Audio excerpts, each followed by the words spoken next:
আসসালামু আলাইকুম ভিউয়ার্স, আজকে আছি আমরা এয়ারপোর্ট টু বনানী এক্সপ্রেস হাইওয়েতে।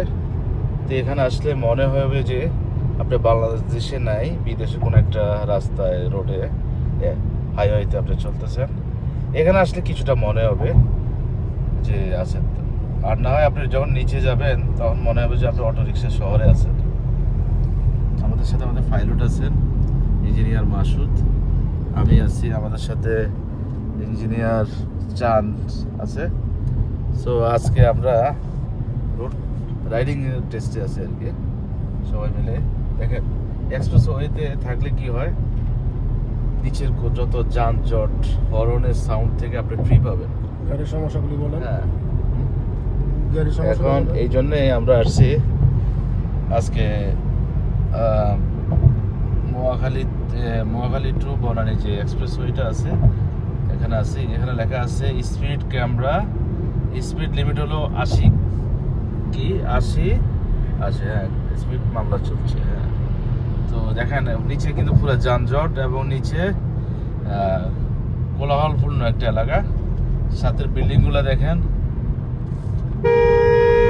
আর আমরা আছি এখন এক্সপ্রেস ওয়েতে, অনেক সুন্দর সিস্টেম, বিদেশি সিস্টেম।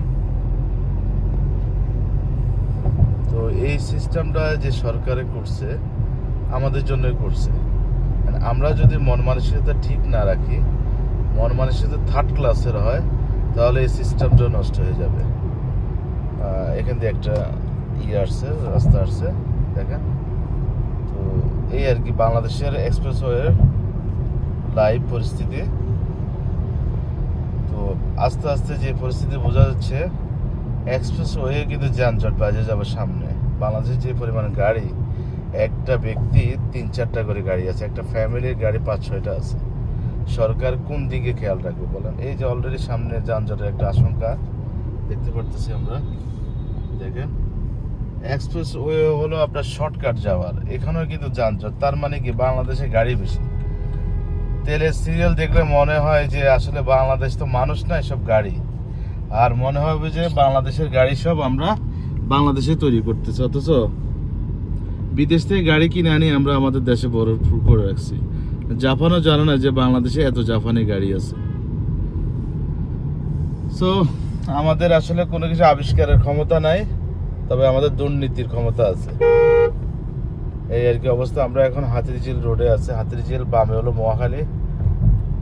নির্ধারিত লেন গাড়ি মেনে চলুন। মহাখালীতে যাবেন? আচ্ছা যাক, আমরা হাতিরঝিল, নিচে যানজট তেলের কারণে আমরা এখন যাচ্ছি হাতিরঝিল। তো এই রাস্তার পরিস্থিতি।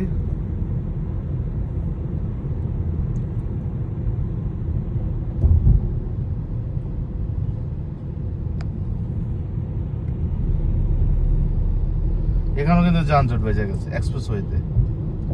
এটাই বাংলাদেশ। বাংলাদেশে মানুষ বেশি, মানুষ থেকে গাড়ি বেশি।